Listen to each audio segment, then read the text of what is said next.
Lisani yafqahu qawli amma ba'd. Tentu yang pertama kita kembali bersyukur kepada Allah dengan mengubah setiap nikmat yang kita miliki yang dititipkan oleh Allah Subhanahu wa taala menjadi sarana taat kepada Allah Subhanahu wa taala. Kita betul-betul memohon kepada Allah bimbingannya dan taufiknya, yaitu izin dari Allah agar setiap nikmat itu Allah izinkan menjadi amal soleh. Karena sesungguhnya sejatinya syukur adalah mengubah setiap nikmat sekecil apapun menjadi ketaatan kepada Allah Subhanahu wa taala. Cukup dikatakan kufur nikmat ketika seseorang mendapatkan nikmat tetapi nikmat itu justru untuk bermaksiat kepada Allah Subhanahu wa taala. Yang kenyataannya memang orang-orang yang bermaksiat kepada Allah justru orang-orang yang diberi kelonggaran sering-seringnya. Entah itu bentuknya kesehatan, entah itu bentuknya waktu. Sesungguhnya kelonggaran kalau tidak dirahmati oleh Allah maka sangat berpotensi untuk menjadi kufur kepada Allah. Maka sekali lagi diingatkan, nikmatani maghbunun, dua nikmat yang selalu saja menjadikan orang terjebak, yaitu as-sihhatu wal faragh, yaitu kesehatan yang berlimpah dan al-faragh dan kelonggaran waktu. Dan ini berlaku untuk hampir seluruh kelonggaran. Kalau tidak disertai dengan ilmu maka biasanya akan membuat orang terjerumus kepada kemaksiatan. Sebagaimana kita tahu bahwa justru maksiat itu dilakukan oleh orang-orang yang sehat. Orang-orang sakit itu biasanya tidak banyak terfikir dengan kemaksiatan. Dia sibuk dengan kesembuhan dirinya. Sementara orang sehat dengan sehatnya dia bisa melakukan apa saja. Demikian juga waktu luang. Seseorang yang semakin sempit waktunya, semakin sibuk, biasanya semakin efektif hidupnya. Karena dia punya rencana yang banyak, kegiatan yang banyak, yang harus dilaksanakan dalam waktu-waktunya. Sementara orang yang longgar, karena kelonggarannya, dia bisa melakukan hal-hal yang justru tidak produktif. Semoga kita dilindungi oleh Allah dari kerugian akibat kelonggaran dari Allah Subhanahu wa taala. Yang kedua, salawat dan salam sekali lagi kita sampaikan pada junjungan kita Nabi Agung Muhammad sallallahu alaihi wasallam adalah sebuah keuntungan seseorang yang dimudahkan oleh Allah untuk banyak-banyak bersolawat kepada Nabi Muhammad sallallahu alaihi wasallam. Hari ini insyaallah melanjutkan hadis arba'in dulu nggih, biar ilmu kita lengkap. Untuk kitab sholatnya nanti dilanjutkan di pertemuan berikutnya insyaallah. Bulan lalu sudah sampai hadis nomor 9, al-haditsu tasi', hadis nomor 9. Karena ini kumpulan hadis yang setiap muslim harus tahu ya, hadis arba'in itu. Kalau sampai nggak tahu kerugian. Bulan lalu sudah dibahas tentang al-haditsu tasi', taksi kelingan buatan, tentang larangan dan perintah, bagaimana sikap kita, kemudian kaidah apa yang bisa diambil, arti larangan itu apa, arti perintah itu apa. Kita sudah bahas insyaallah ya. Diulang sedikit dari Abu Hurairah Abdurrahman bin Shahr radhiyallahu anhu, ia berkata, sami'tu Rasulullah sallallahu alaihi wasallam yaqul, saya mendengar Nabi Muhammad sallallahu alaihi wasallam bersabda, ma nahaitukum anhu fajtanibu, apa-apa yang dilarang atas kalian maka fajtanibu, maka jauhi. Kemudian wa ma amartukum bih, sedangkan apa-apa yang diperintahkan kepada kalian fa'tu minhu mastata'tum, maka laksanakanlah sesuai dengan kemampuan kita. Fa innama ahlakal ladina min qablikum, sesungguhnya kebinasaan yang ditimpakan kepada orang-orang sebelum kalian dikarenakan karena kasrotu masailihim, banyaknya bertanya, waqtilafuhum ala anbiyaihim, dan perselisihan mereka dengan anbiyaihim, kepada utusan-utusannya, perselisihan mereka terhadap rasul yang diutus kepada mereka. Rawahu Bukhari wa Muslim, berarti muttafaqun alaih, diriwayatkan oleh Bukhari dan Muslim. Kita sudah bahas panjang lebar, insyaallah diingat-ingat.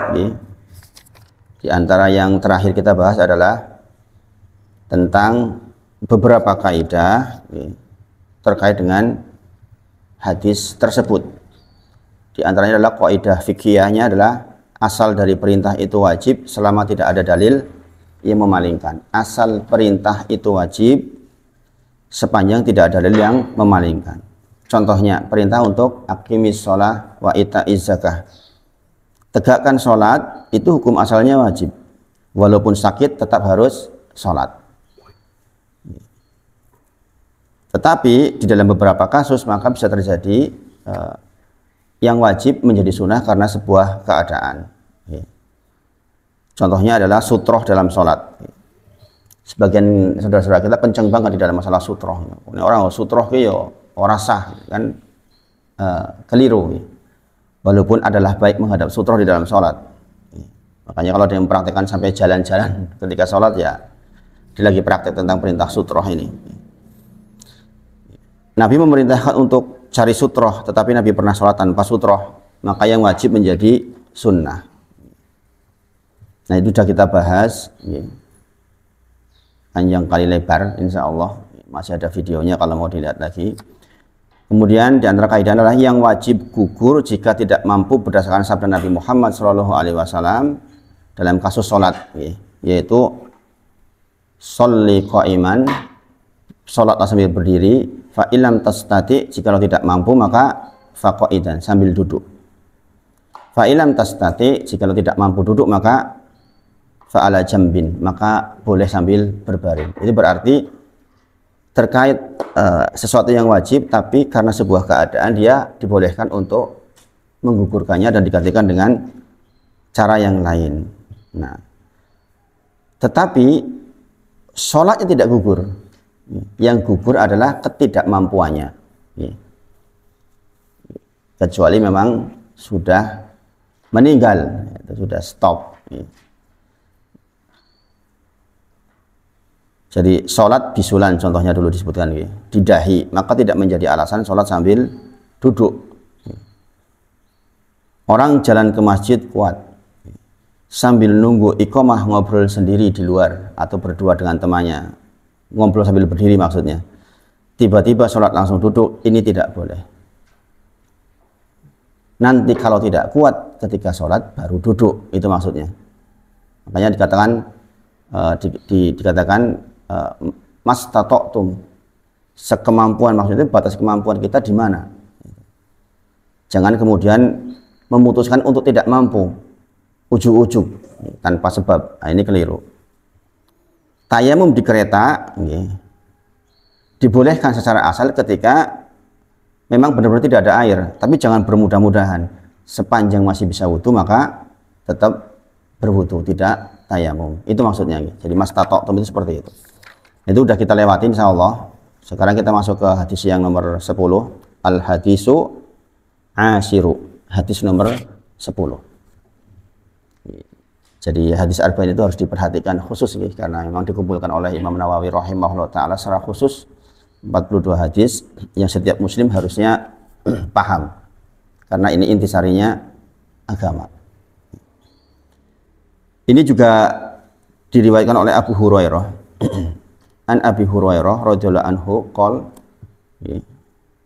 dari Abu Hurairah radhiyallahu anhu berkata, qala, berkata Rasulullah sallallahu alaihi wasallam, Nabi Muhammad sallallahu alaihi wasallam, innallaha, sesungguhnya Allah itu thayyibun, adalah thayyib.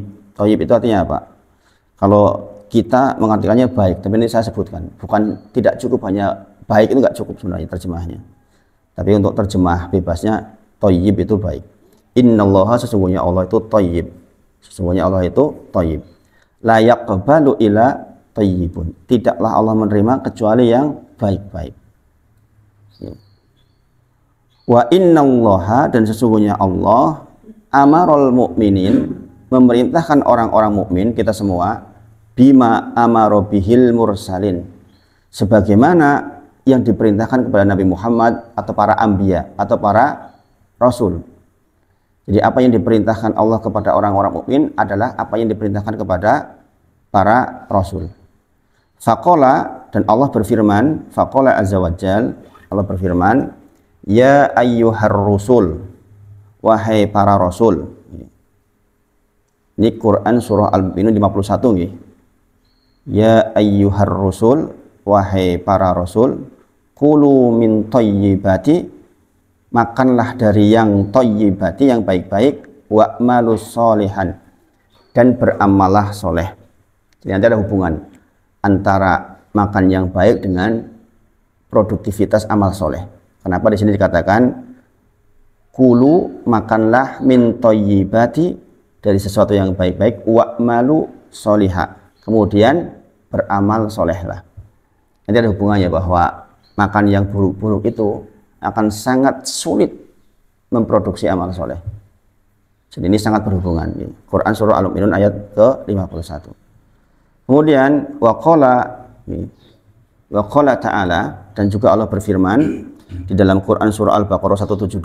Ini masuk di dalam hadis, disebutkan dalam hadis. Ya ayyuhalladzina amanu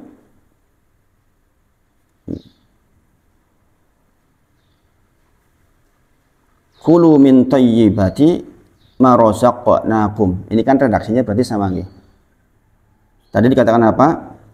Yang pertama ya ayyuhar rusul, wahai para rasul.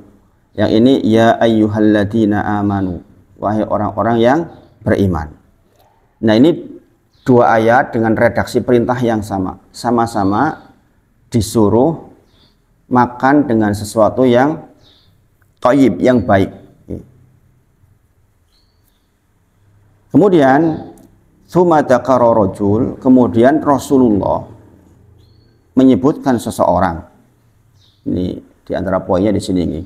Tsumma dzakara rajul, kemudian Rasulullah menyebutkan tentang seseorang yutilu safaro, yang dia bepergian dalam jangka waktu yang panjang. Jadi yutilu safaro itu bukan cuma pergi dari sini ke Al-Fajar, dari sini ke Taman itu bukan. Yutilu safaro itu bepergian yang jauh gitu. Yang kita tahu nih bahwa safar yang jauh itu berarti siksa dunia. Di antara siksa dunia adalah safar yang jauh. Kita ke Jakarta itu kan di jalan, kita hanya duduk di kereta cuma tengok, ya kan? Gitu. Kita kehilangan sekian waktu. Yang intinya dikatakan yutilu safar, menunjukkan bahwa ini adalah di antara sebab terkabulnya doa maksudnya. Ini dengan tahu bahwa di antara syariat kita adalah ketika safar banyak berdoa, karena waktu itu doa dikabulkan oleh Allah Subhanahu wa taala. Kemudian as'asa, ya, as'asa akbaro. As'asa itu kusut, akbaro itu berdebu. Jadi ini orang safar menjadi sebab. Kemudian dia dalam kondisi kusut, dalam kondisi berdebu, ini menjadi sebab juga tentang terkabulnya doa. Kemudian yamuddu yadaihi ilas sama, kemudian dia yamuddu yadaihi, mengangkat tangannya ke langit. Ini juga sebab terkabulnya doa. Allah adalah zat yang sangat malu jikalau ada seorang hamba menengadahkan tangannya ke langit kemudian pulang dengan tangan kosong. Berarti orang ini melakukan sebab-sebab terkabulnya doa, yaitu sebab karena perjalanan jauh, dia kusut berdebu, berarti dia dalam kondisi yang memang membutuhkan. Kemudian dia menengadahkan tangannya ke langit, dan dia mengatakan hal yang paling prinsip di dalam doa, yaitu ya Rabbi, ya Rabbi, wahai Rabbku, wahai Rabbku. Ini juga sebab dikabulkannya doa. Jadi kalau kita minta dikabul doanya, diantaranya ya Rabbi, ya Rabbi. Dan ini tentu orang-orang soleh sering lakukan, karena ketika ya Rabbi, kita tahu Allah yang menciptakan kita, yang memiliki kita, yang mengurusi kita, yang memberikan rezeki kepada kita, dan segala sesuatunya itu yang sudah kita pernah bahas. Kemudian wa mat'amuhu haram, tetapi makanan yang dia makan haram. Wa masrabuhu haram, minuman yang dia minum haram. Wa malbasuhu haram, baju yang dia pakai atau apa yang dia pakai. Sebenarnya di sini kata-kata wa malbasuhu itu berarti apapun yang dia pakai, entah itu kendaraannya kah, motornya kah, rumahnya kah, segala sesuatu. kata para ulama. Haram, itu juga haram. Kemudian wa ghudhiya bil harami, dan dia dikenyangkan perutnya oleh sesuatu yang haram. Kemudian dikatakan fa ana yastajabulah, bagaimana mungkin dia dikabulkan doanya. Itu maksudnya. Jadi ini pelajarannya besar sekali. Orang ini mendatangkan sebab untuk terkabulnya doa dengan perjalanan jauh, kusut, kemudian berdebu, kemudian dia menengadahkan tangannya ke langit, kemudian dia mengatakan ya Robbi, ya Robbi, meminta dengan rububiyah Allah. Itu permintaan yang luar biasa. Tetapi di saat yang bersamaan pakaiannya haram, makanannya haram, kemudian apa yang mengenyangkan perutnya haram, nah ini makanannya haram, ini menjadi sebab sebaliknya tidak terkabulnya doa. Nah ini hadis yang punya peringatan besar buat kita untuk berpikir tentang apa yang kita pakai, apa yang kita makan, harus betul-betul dipikir. Seorang sahabat minta kepada Rasulullah, ya Rasulullah, pintar permintaannya, tolong doakan kepada Allah, minta doa kepada Allah supaya saya kalau berdoa terkabul. Pintar nggak itu? Pintar nggak permintaannya? Ya Rasulullah, tolong doakan saya supaya kalau saya berdoa dikabul oleh Allah. Bagus nggak itu soalnya itu? Permintaannya pintar kok itu. Jadi baru kok dia tunggu dewe dikabul gitu maksudnya. Maka diantara yang disampaikan oleh Rasulullah adalah makanlah dari makanan yang dipastikan halal. Jadi ketika dia ditanya oleh sahabat yang lain, kenapa kamu kalau berdoa kok dikabul? Sesungguhnya tidaklah saya makan sesuatu kecuali saya tahu dari mana, bagaimana tentang mendapatkannya. Jadi dia cara mendapatkannya dipikir apakah ini betul-betul halal. Kemudian setelah pokoknya diteliti betul makanan yang masuk dalam dirinya bahwa itu benar-benar halal.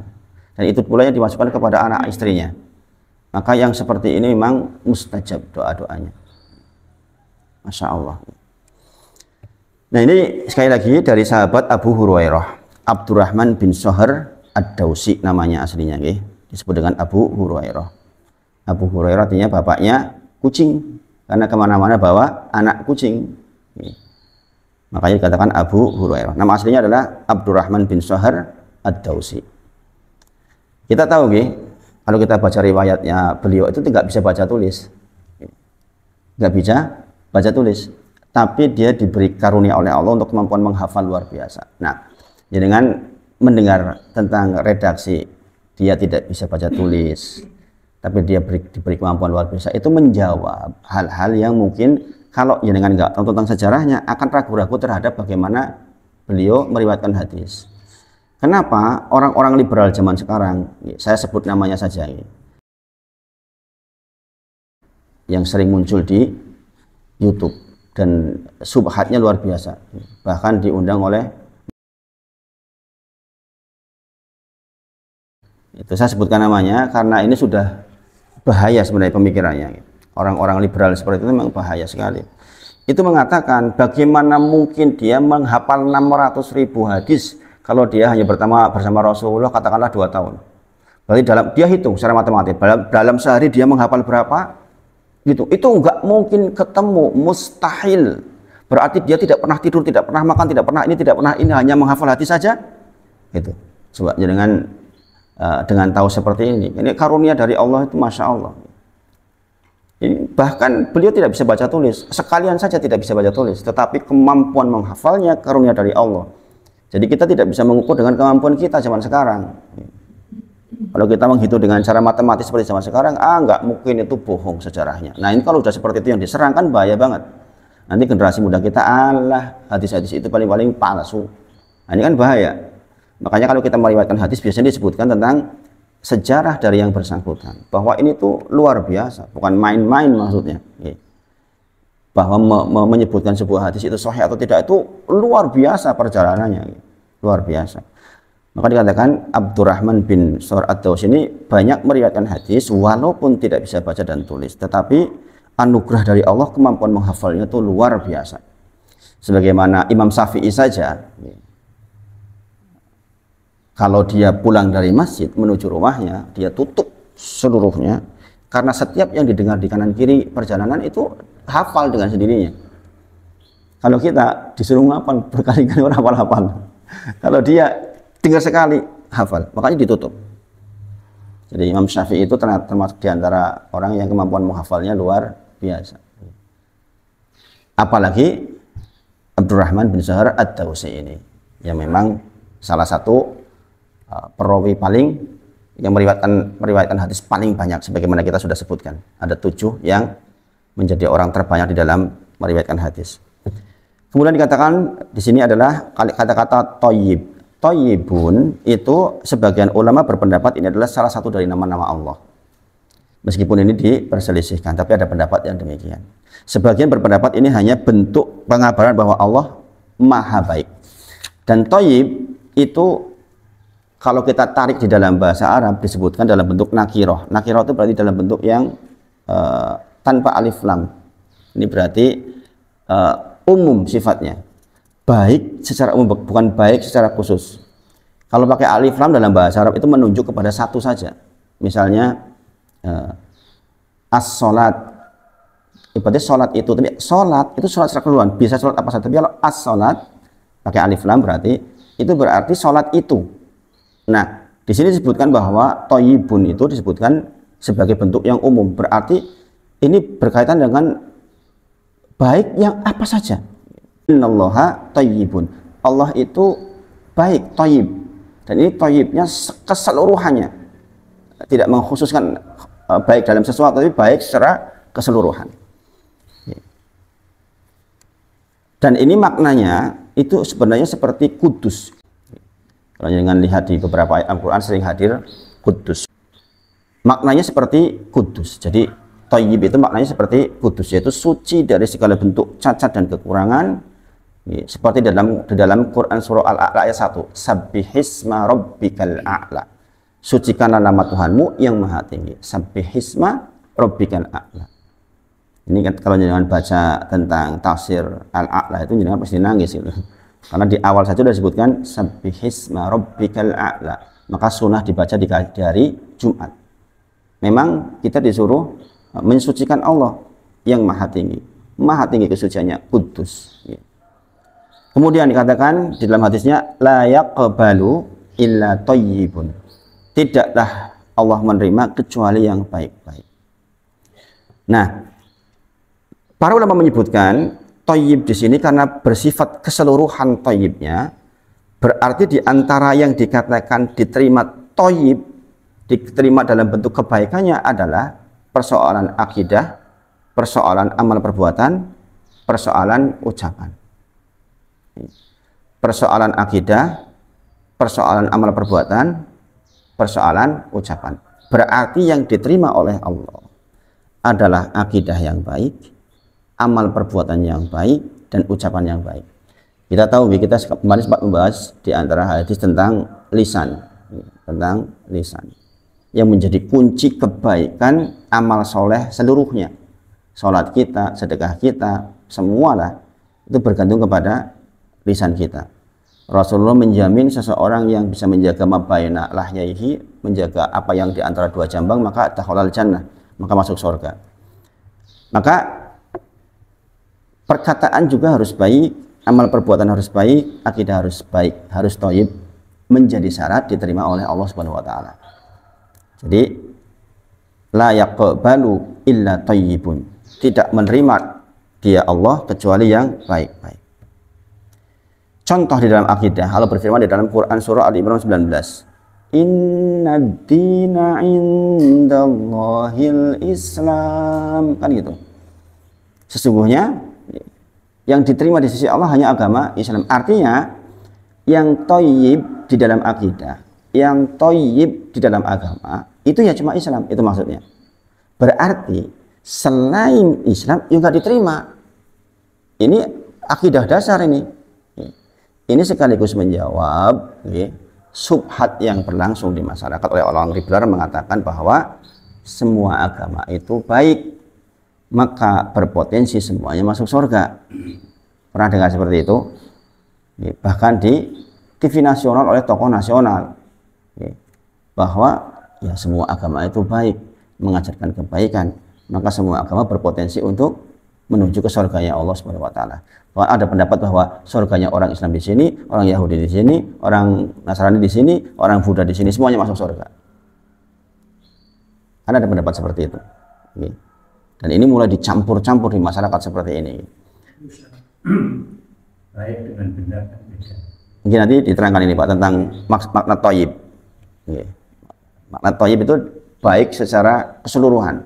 Makanya di sini disebutkan tentang baik secara akidah, baik secara amar perbuatan. Kalau mungkin yang dengan maksud benar belum tentu benar nih Pak. Ini maksudnya mungkin itu. Nah, gitu maksudnya. Orang Jawa bilang benar itu belum tentu benar. Benar itu lebih tinggi dari benar maksudnya. Dan demikian juga thayyib. Demikian juga thayyib. La yaqbalu illa thayyib. Makanya dikatakan bahwa sebenarnya nggak cukup dikatakan baik, itu sebenarnya nggak cukup. Baik banget, kudus, suci banget gitu. Maksudnya itu seperti itu. Jadi dikatakan inna dina indallahil Islam, berarti masalah akidah pun yang diterima yang baik. Atau di dalam Quran surah Ali Imran, wa may yabtaghi ghairal islami dina, barang siapa yang mencari agama selain Islam, fala yuqbala min wa huwa fil akhirati minal khasirin. Barang siapa yang mencari agama selain Islam, dia tidak akan diterima, dan di akhirat dia termasuk orang-orang yang minal khasirin, orang-orang yang rugi. Ini pernyataan dari Allah jelas bahwa yang diterima oleh Allah yang thayyib saja, termasuk pun dalam persoalan akidah. Jadi dalam persoalan akidah juga hanya yang thayyib, betul-betul thayyib yang diterima. Waalaikumsalam warahmatullahi wabarakatuh. Jadi sekali lagi, kata-kata thayyib ini mengandung pengertian yang sangat luas. Kemudian tadi akidah, tentu saja banyak ayat-ayat yang lain yang menerangkan tentang bahwa yang diterima adalah akidah yang baik saja. Sekarang perkataan, bahwa perkataan yang diterima adalah perkataan yang baik. Di antara dalilnya adalah Quran surah Fatir ayat 10.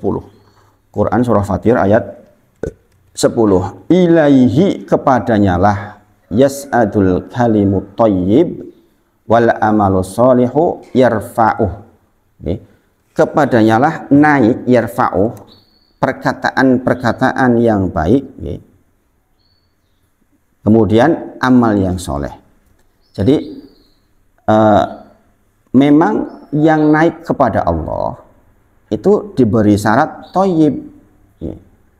Jadi perkataan yang diterima sebagai bagian ibadah kepada Allah harus dipenuhi syarat thayyib. Makanya kita sering dengar ya ayyuhalladzina amanu taqullaha wa qulu qawlan sadida. Quran surah Al-Ahzab 70-71. Ya ayyuhalladzina amanu taqullaha wa qulu qawlan sadida yuslih lakum a'malakum wa yaghfir lakum dzunubakum wa may yuti'illaha wa rasulahu faqad faza fawzan 'azima. Ini diulang-ulang oleh yang jadi khotib Jumat biasanya, karena itu memang hal yang sangat penting. Wahai orang-orang yang beriman, bertakwalah kepada Allah, wa qulu qawlan sadida. Pastikan kalimat yang keluar dari mulut itu adalah kalimat yang benar saja, kalimat yang memang diukur. Yuslih lakum a'malakum, maka niscaya Allah akan perbaiki amal-amal kita selanjutnya.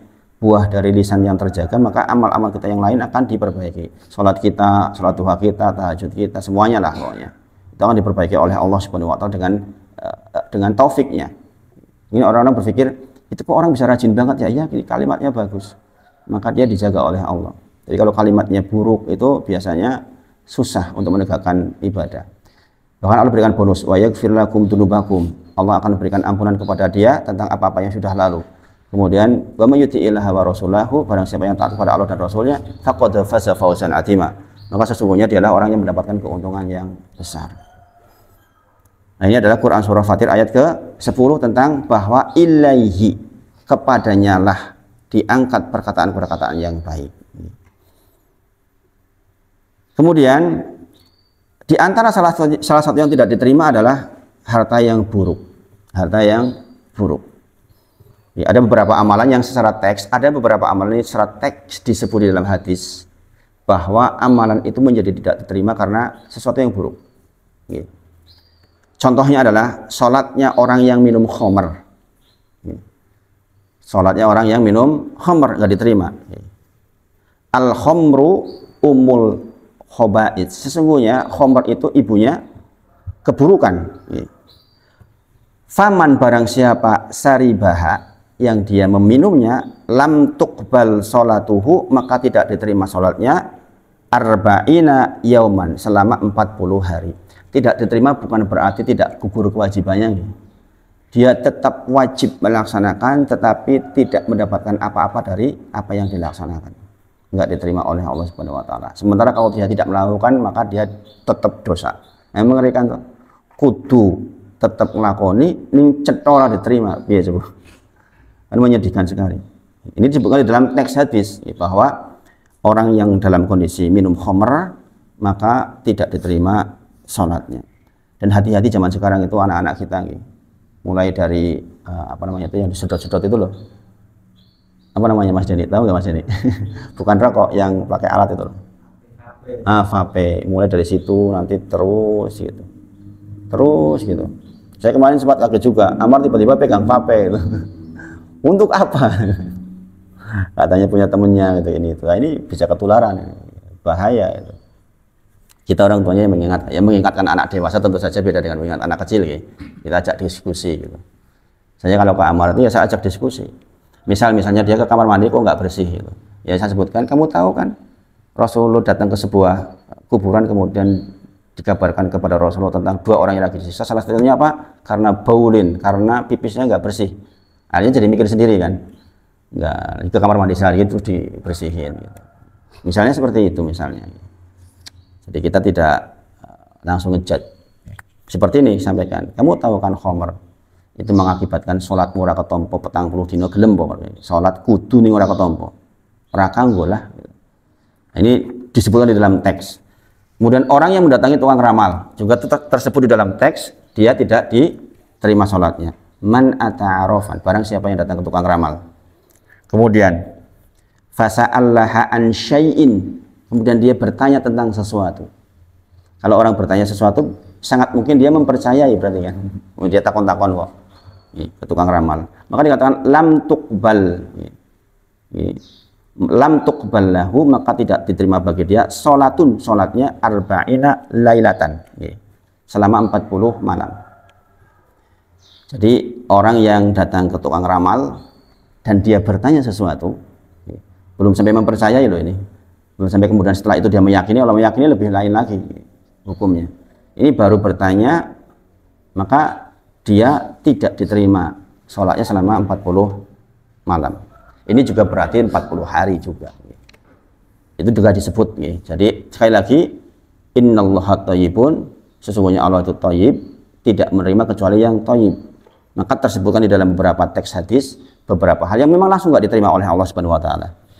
Kemudian zaman dulu sholatnya seorang budak yang lari dari tuannya sampai ia kembali kepada tuannya itu juga nggak diterima.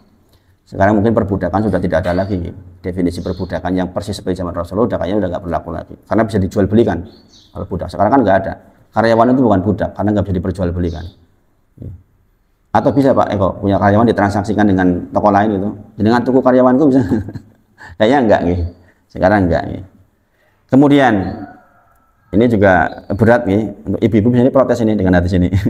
Istri yang tidur sementara suaminya marah. Itu juga sholatnya enggak diterima. Dan seseorang yang mengimami suatu kaum sementara mereka tidak suka kepadanya, ini juga tidak diterima. Ini ada 2 redaksi hadis yang mirip.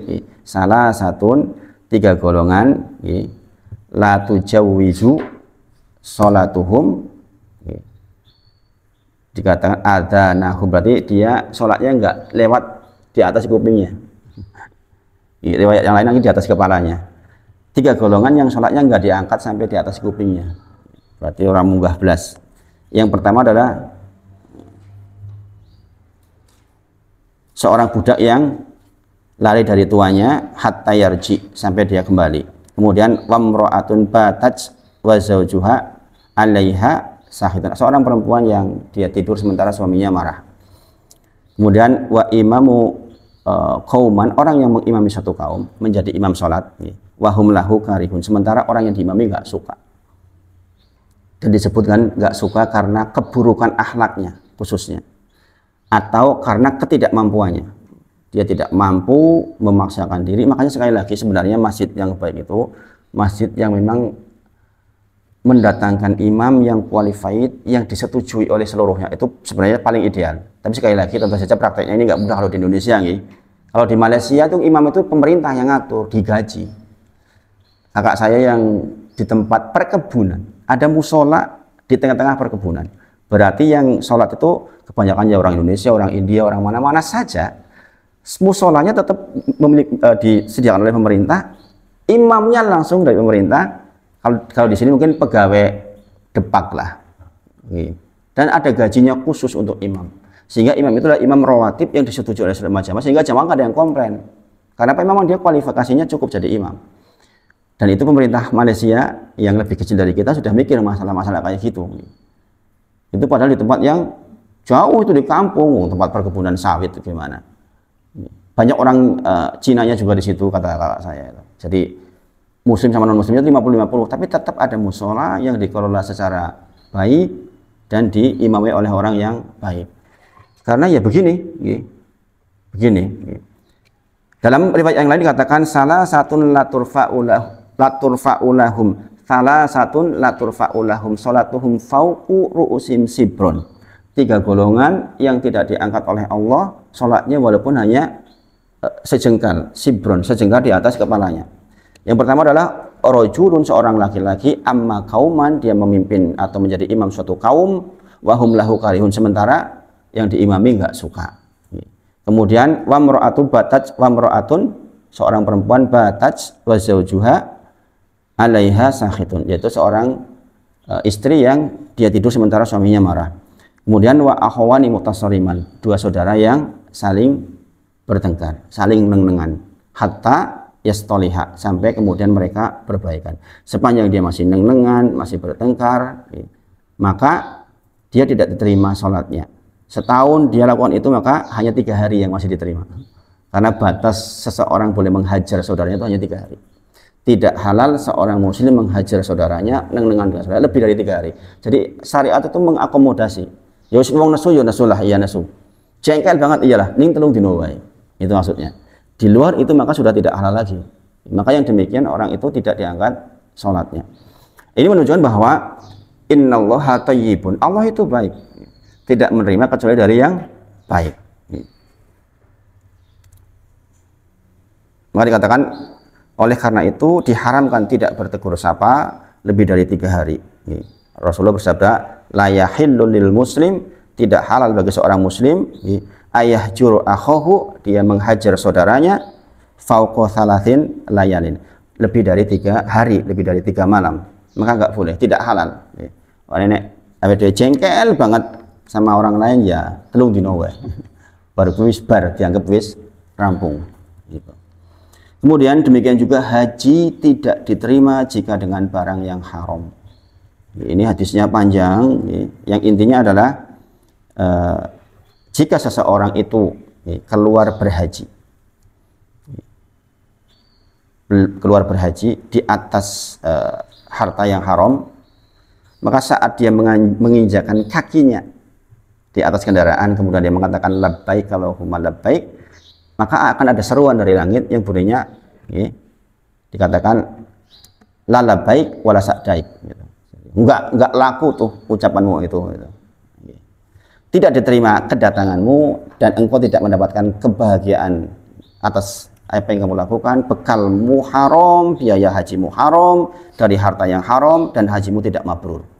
Jadi sekali lagi kalau kita berangkat kegiatan haji sekalipun yang ini ibadah besar, kalau dari nafkah atau biayanya itu haram, maka tidak diterima, tidak mabrur.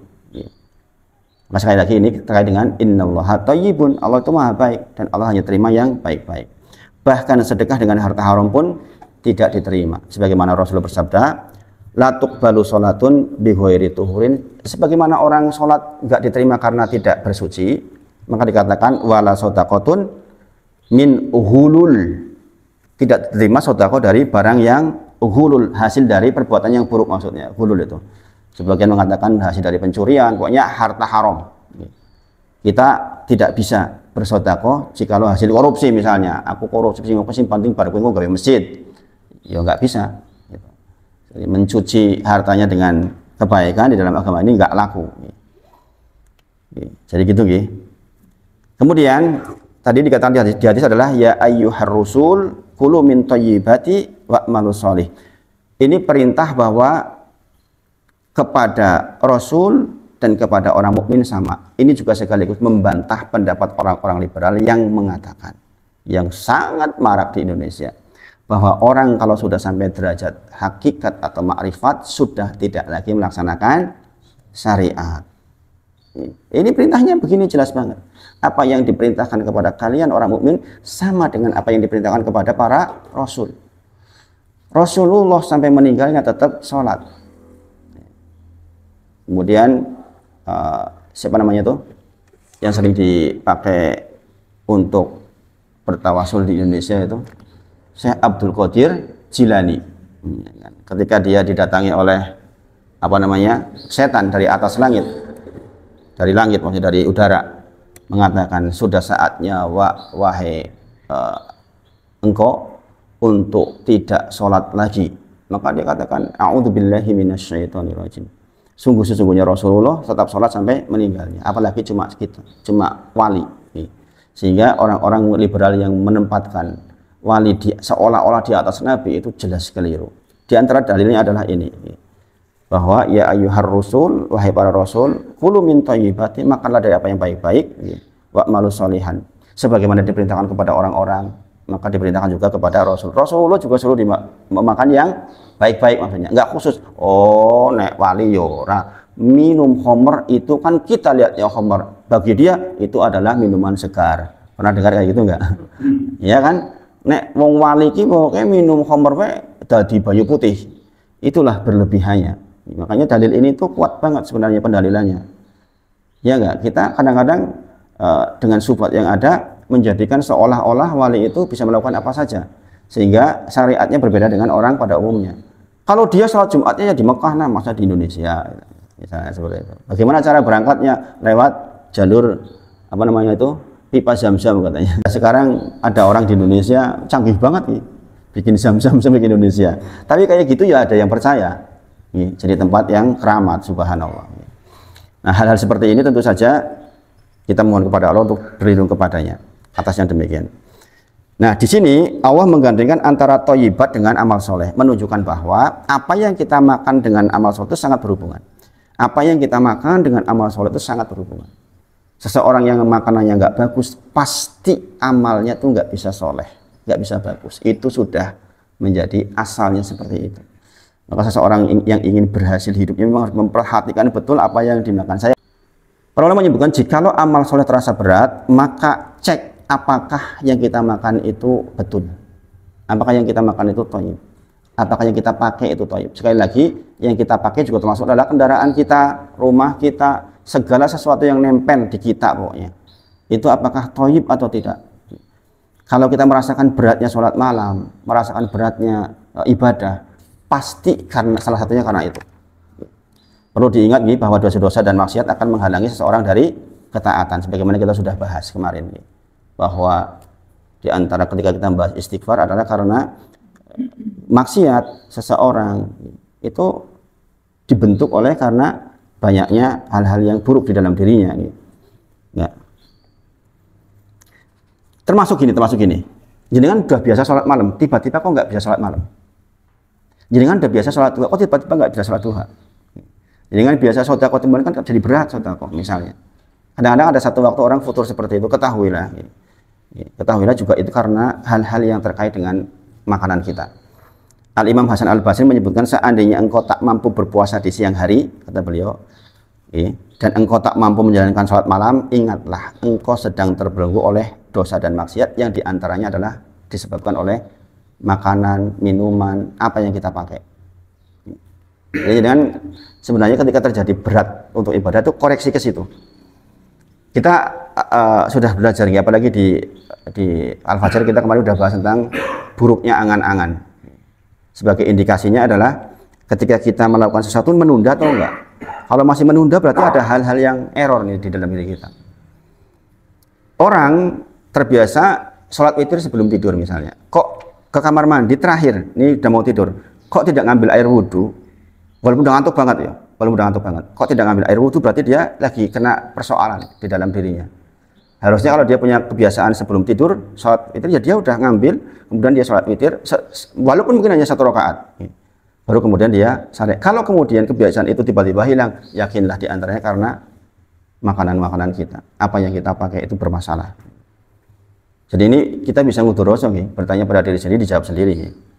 Jadi pentingnya mencegah dari makanan haram dan penting mengiringnya dengan istighfar yang banyak. Quran surah Al-Baqarah 172 dalilnya. Ini masih banyak sekali sebenarnya nih, mungkin baru separuh yang dibahas, tapi sudah agak siang. Mungkin ini dulu yang dibahas pagi ini. Mudah-mudahan bermanfaat dan mudah-mudahan kita termasuk dijaga oleh Allah untuk mendapatkan kebaikan di sepanjang kehidupan kita. Kita tutup dengan kafaratul majelis. Subhanakallahumma wa bihamdik, asyhadu an la ilaha illa anta, astaghfiruka wa atubu ilaik. Wa akhiru da'wana alhamdulillahirabbil alamin. Assalamualaikum warahmatullahi wabarakatuh.